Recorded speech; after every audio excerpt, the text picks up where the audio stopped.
What are those people in Columbine? From Columbus to Columbine. Memories of Malcolm. Chickens have come home to bed. Because I could have told them, once I saw Columbus coming over here, I could have told them Hitler was only 400 years away. And then when I saw Hitler, I was about to say, well, only a couple more decades, we'll have Mr. Giuliani.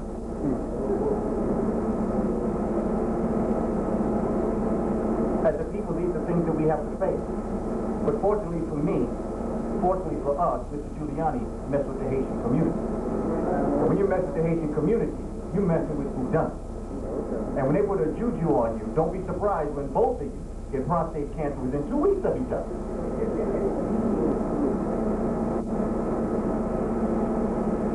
Professor J.A. Rogers was a war correspondent in the Italian-Ethiopian conflict from 1935 to 1936.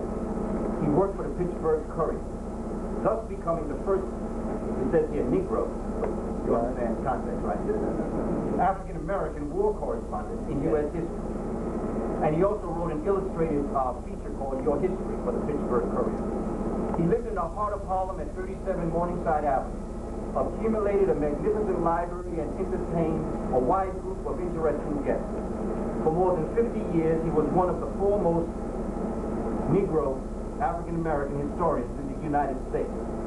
Rogers' work is impressive when one considers that he was conducting much of his research at a time when Negro or African-American historians were virtually non-existent in the United States.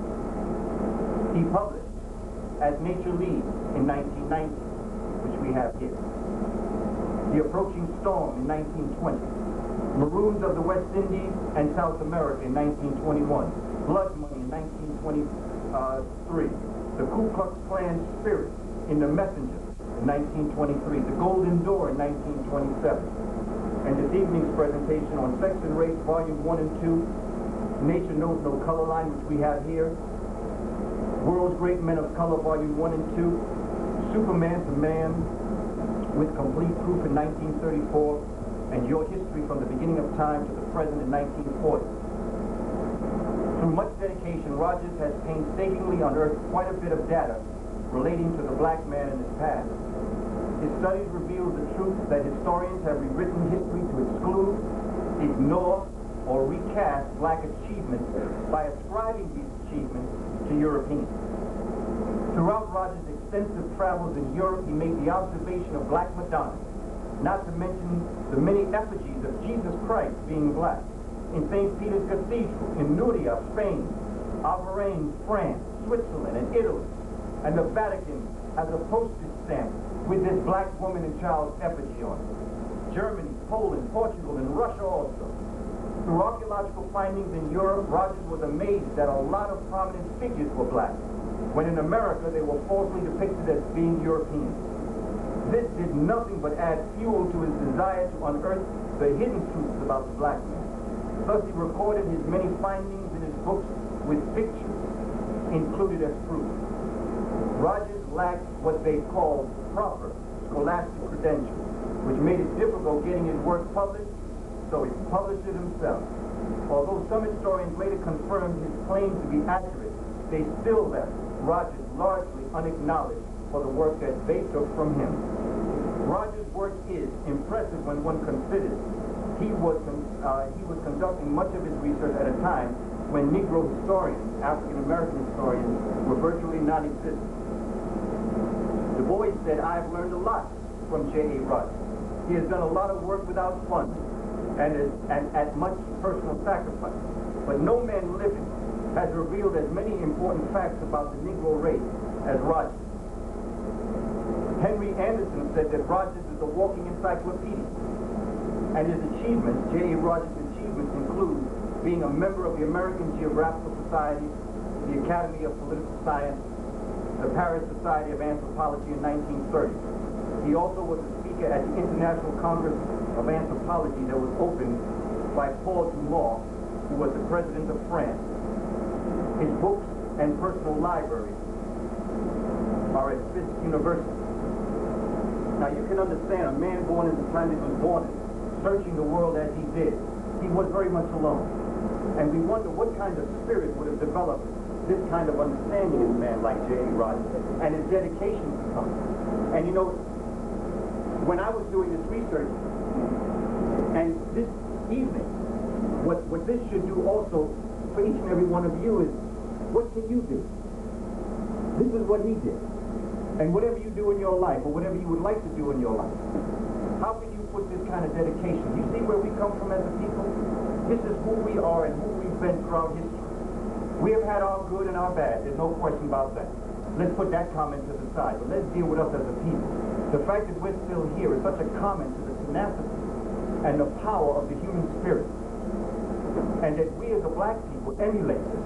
So that earlier when I said, as we go, so goes this earth, what I was attempting to say is that if you ever want to judge democracy, look at a people who are the cornerstone to that democracy. And we are the building blocks of this democracy, not only in a proactive, but in a negative active. In the sense that not only were we on the plantations and built this civilization, but we also on the other side built it. In Africa we built it. We have built this world. Yet we ourselves, not knowing our history, we don't understand it. The role that women have played in history has been forgotten and has been put aside, which has to be brought back. The role that women have played, particularly the black woman, because quite frankly, sisters, you were the only woman on the planet for millions of years.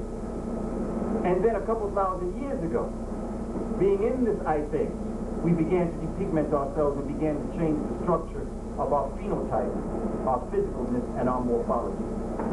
When in Africa, Europeans would copy us, both the men and the women. They brought a most uncomfortable thing known as a corset into Europe. Because when black women walked down the block, all heads turned. Because the system was shaped in such a way by the Creator, would turn everybody's head. The European woman was jealous and angry and envious. So I warn our sisters, when you're going to join in feminist movement, be careful. Align yourself with your true friend. And I know we got a long way to go. This brother's got a way to go. But we are trying. And believe me, when all is said and done, we are your mate. And anything other than that is false. When African women, everybody, so they brought in this painful thing known as the corset. And in this corset, what it was supposed to do, in a most uncomfortable way, it was supposed to force the hips of the woman in, and the bottom hips out, and the front up, and all the sister had to do was get dressed and go for a walk. Brother, same with you. I can take you up into weightlifting now. See, we were forbidden in weightlifting at one time. We got into weightlifting now. What they got? They got this thing called steroids out here. Because the only way that Arnold Schwarzenegger, now that's an interesting name. You know that's a brother. I mean, he got a double name. Schwarzer and Negger. And Schwarzer means black. You know Beethoven. Part 3 of this presentation we're going to do is going to be specifically on Beethoven. Because I want to use Beethoven as a model to understand. Because they say that all of the statues and pictures that have been drawn and sculpted of Beethoven, that if that brother would have come back to life and look at what they've done, he wouldn't know he was looking at. Because it didn't look like him. These pictures and statues you see of Beethoven, that's not him. That's no more than him than the Holy Family is on the Sistine Chapel. These are all other creations that came after, because they were so fearful, for you to know that not only was Beethoven a brother, but his master teacher, Joseph Haydn, was a brother. With all this credit, we give Joseph Haydn, or Haydn, or however you pronounce that brother's name. They will make you think that he's of European descent, not letting you know. Not letting you know that even the Queen Mother, who celebrated her birthday, or Queen Elizabeth, celebrated her birthday, they will not tell you that she comes from another queen known as Charlotte Sophia, and that was a sister. So they talking about how everybody was upset that when Princess Diana was with that Egyptian. Well, they should look back in their history, look who their great-great-grandmother was. So this is an illusion of history that we are not being told. We don't know. We can sit in a room and listen to someone say that all black people have white blood, but never turn that around and say that all white folk must have black blood. But doesn't that make sense? Yeah. Not in terms of trying to turn around words or twist the metaphor. If they would say to you that all black folk have white blood, and I'm not speaking in terms of